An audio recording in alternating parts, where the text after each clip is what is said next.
दोस्तों सुजलॉन एनर्जी की बात करें, यहाँ पे काफ़ी बड़ी गुड न्यूज़ निकल के आ रही है। क्या है वो गुड न्यूज़, उसको समझने की कोशिश करेंगे। और सुजलॉन में जिस तरह से आज पॉजिटिव क्लोजिंग हमने देखी है, क्या आने वाले समय में सुजलॉन फिर से तेज़ी से दौड़ने को तैयार हो चुका है? क्योंकि पिछले दिनों लगातार अपर सर्किट लगे, उसके बाद कुछ प्रॉफिट बुकिंग हुई, लेकिन अब स्टॉक ने फिर से दौड़ने की शुरुआत की है। सुजलॉन एनर्जी जिसने बहुत कुछ किया अचीव, 20 गीगावाट की कैपेसिटी को पा लिया, अपने कर्ज को पूरी तरह से ख़त्म करने की तैयारी शुरू कर दी है और प्रॉफिट में कंपनी आ चुकी है, ऑर्डर बुक काफ़ी मजबूत है। ये सारी बातें साबित करी है कि सुजलॉन एनर्जी जिसकी प्राइस एक समय 400 के आसपास थी 2008 में, उस समय जब विंड एनर्जी के बारे में किसी को कोई पता नहीं था, सरकार की तरफ से भी कोई सपोर्ट नहीं मिल रहा था। और नतीजा ये भी रहा कि 2015 आते आते सुजलॉन डूबने वाली थी और उसको बचाया दिलीप संघवी ने, जो सन फार्मा के फाउंडर है। और उसके बाद देखें तो यहाँ पे एक पॉजिटिव माहौल बना।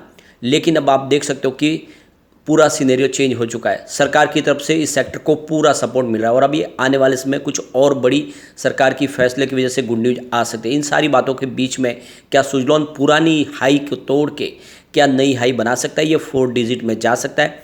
इन सारी बातों को जानेंगे इस वीडियो के माध्यम से। लेकिन फ्रेंड उससे पहले अगर आप पहली बार हमारे चैनल पे आए तो चैनल को सब्सक्राइब कर दीजिए, एक बेल आइकॉन दबा दीजिए ताकि जब भी नया वीडियो बने पहला नोटिफिकेशन आपको मिले। वीडियो पसंद आए तो लाइक शेयर जरूर कीजिए। चलो फ्रेंड्स वीडियो स्टार्ट करते हैं। मैं हूँ आपका दोस्त SB दवे और हमारे अपने चैनल ऑनलाइन कमाई में आपका बहुत बहुत स्वागत है। सबसे पहले अगर हम बाज़ार की बात करें तो आज BSE सेंसेक्स 66,265 के स्तर पे क्लोजिंग देखी है, जहाँ पे 385 पॉइंट की शानदार तेजी थी, यानी 0.5% अपर क्लोजिंग दिया बाजार ने। जबकि शुरुआत निगेटिव हुई थी, उसके बाद में काफ़ी अच्छी खरीदारी शुरू हुई और स्टॉक ने 400 पॉइंट के आसपास की तेजी बताई। निफ्टी एनर्जी में भी काफ़ी शानदार तेजी थी, 27,062 के स्तर पे 242 पॉइंट की बम्पर तेजी, यानी 0.91% अपर निफ्टी एनर्जी ने क्लोजिंग दी है। और उसका असर सुजलॉन में भी देखने को मिला। स्टॉक की शुरुआत 24.10 पर हुई, शुरुआत पॉजिटिव हुई क्योंकि क्लोजिंग देख सकते हो 23.80 पर थी कल की। इंट्राडे में 24.95 का हाई भी देखा, यानी 25 के स्तर को छुआ है इंट्राडे में। जो लो है वो 23.55 का है, यानी स्टॉक आपको रेड जोन में जाता हुआ दिखाई देगा और उसके पीछे वजह है प्रॉफिट बुकिंग। लेकिन अंत में 24.15 पर क्लोजिंग थी, जहाँ पे 1.47% की तेजी देखने को मिली। यहाँ पे सबसे जो बड़ी गौर करने वाली बात है, स्टॉक 8 रुपये तक बहुत समय तक रहा, लगभग 1.5 साल तक आपको एक ही रेंज में ट्रेड करता हुआ स्टॉक दिखाई देगा। आप ये देख ही सकते हो 16 सितंबर 2022 को इसकी प्राइस 8.31 के आसपास थी और यहाँ पे 17 मई 2023 को भी देखें तो आपको स्टॉक 8.65 के आसपास दिखाई देगा। तो लगभग 1.5 साल तक स्टॉक 8 रुपीज़ के आसपास रहा। काफ़ी लोग इस समय मायूस भी हो गए थे, कह रहे थे कि ये स्टॉक तो अब नीचे जाएगा, इसमें खरीदारी नहीं करनी चाहिए। लेकिन मैंने आपको कहा था लगातार कि ये खरीदारी का काफ़ी अच्छा मौका है। बहुत सारे लोगों ने उस समय खरीदारी भी की। अब आप देख सकते हो कि आपका जो रिटर्न है वो दुगुना नहीं बल्कि 3 गुना हो चुका है। एक तरह से इसने मल्टी बैग रिटर्न दिया है दूसरी बार। इससे पहले कोरोना काल में भी इसने शानदार रिटर्न दिया था, जब 1 रुपीज़ का स्टॉक दौड़ते हुए 13 तक पहुँच गया था। तो काफ़ी ज़बरदस्त रिटर्न दे चुका है।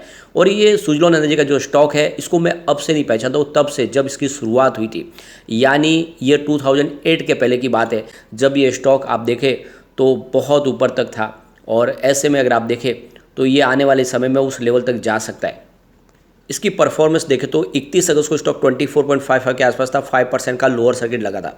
1 सितंबर को स्टॉक 25 के आसपास आया 1.8% की तेजी के साथ में, लेकिन 4 सितंबर को फिर से गिरावट हुई, 24.10 पर स्टॉक आया, 3.6% की यहाँ पे गिरावट हुई।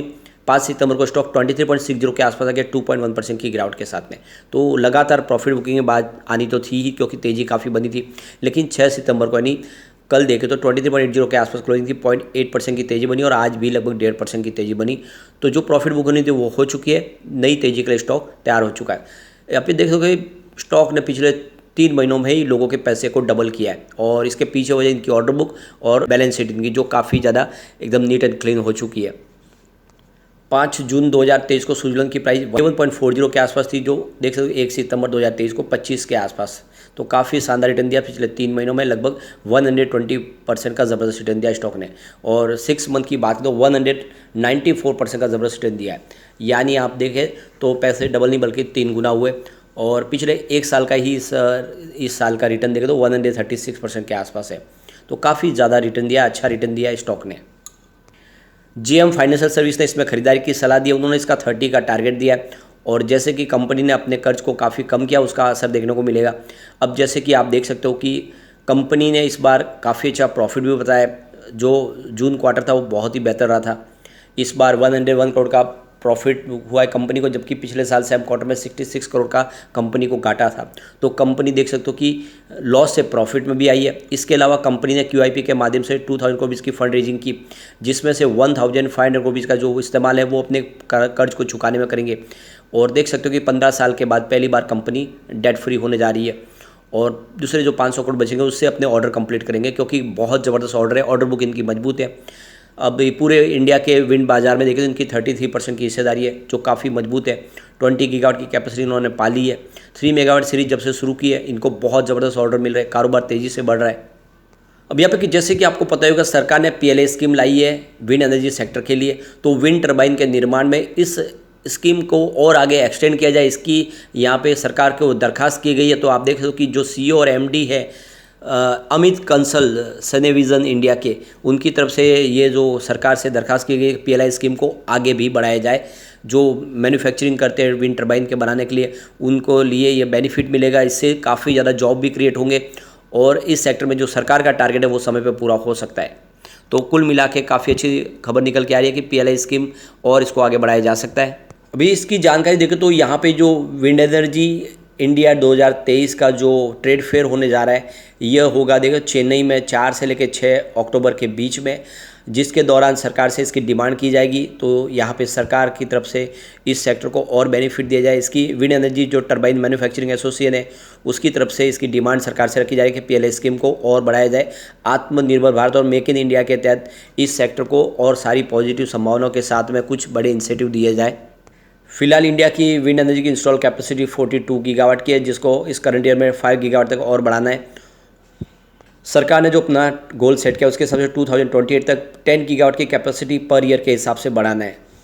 तो ये जो विंड एनर्जी जो फेयर हो रहा जा रहा है ये चेन्नई में, इसका जो मकसद है कि यहाँ पे एक दूसरे से मिलना है, यानी जो सरकार का भी इसमें योगदान होगा। इसके अलावा जो मैन्युफैक्चरर है, इसके जो आप देखें दूसरे और मार्केट लीडर्स हैं, वो सब एक छत के नीचे आएंगे और आपस में देखो पॉलिसी में किस तरह से बदलाव करना है, क्या किस तरह से और निवेश लाना है, उस सब के ऊपर बातचीत होगी। टेक्नोलॉजी किस तरह से एक्सचेंज करना है, विश्व के दूसरे देशों को किस तरह से इसमें जोड़ना है, इन सब पे बातचीत होगी इस फेयर के अंदर।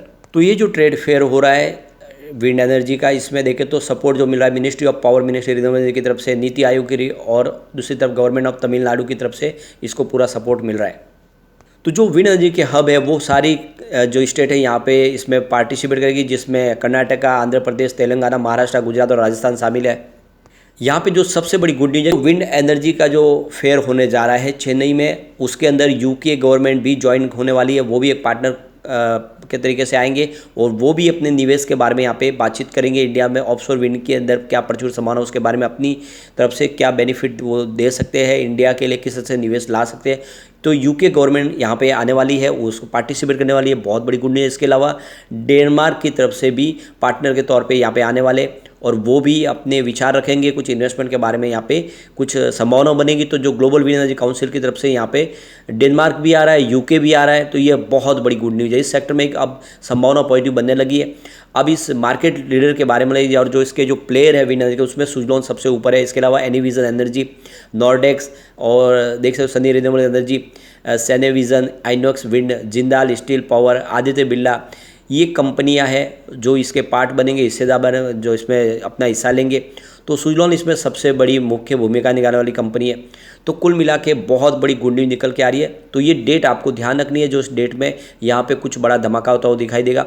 तो यहाँ पे जो ये 3 दिन का जो फेयर होने जा रहा है 4 से 6 अक्टूबर चेन्नई में होगा, ये आपको ध्यान रखना है। इसमें कुछ बड़े फैसले लिए जा सकते हैं और सरकार से डिमांड की जाए कि PLI स्कीम को और बढ़ाया जाए। तो आने वाले समय काफ़ी शानदार खबरें निकल के आ रही है इस सेक्टर के लिए। तो ऐसे में ये एक बहुत बड़ा मौका है आपके लिए, बहुत कम प्राइस में सुजलॉन का स्टॉक मिल रहा है। लॉन्ग टर्म का नजरिया लेकर निवेश कीजिए, ये आने वाले समय में डेफिनेटली आपको मालामाल कर सकता है, क्योंकि आप देख सकते हो अब कंपनी प्रॉफिट में आ चुकी है, ऑर्डर बुक बहुत मजबूत है। इसने एक माइलस्टोन अचीवमेंट किया है 20 गीगावाट की कैपेसिटी को पाके। अपने कर्ज से कंपनी बाहर निकल चुकी है, तो ऐसे में स्टॉक यहाँ पे तो नहीं रुकेगा, ये आने वाले समय में डेफिनेटली अच्छा रिटर्न दे सकता है। कुछ लोगों को जो चिंता होती है वो है इसकी प्रमोटर होल्डिंग से। तो प्रमोटर होल्डिंग इसीलिए कम हुई क्योंकि प्रमोटर को अपने बिजनेस को आगे बढ़ाने के लिए अपने शेयरों को बेचना पड़ा। अब जैसे कि स्थिति मजबूत होने लगी तो आने वाले समय अपने वो शेयर भी खरीदेंगे और आने वाले समय सेहत भी सुधरेगी, तो दाव आप लगा सकते हैं। लेकिन फ्रेंड, कोई भी इन्वेस्टमेंट करने से पहले अपने फाइनेंशियल एडवाइजर से बड़े ले ले या अपना खुद का रिसर्च करें, क्योंकि मैंने वीडियो आपके एजुकेशनल पर्पज़ के लिए ही बनाया। वीडियो पसंद आए तो लाइक से जो कीजिए और चैनल को सब्सक्राइब कर दीजिए। Thank you.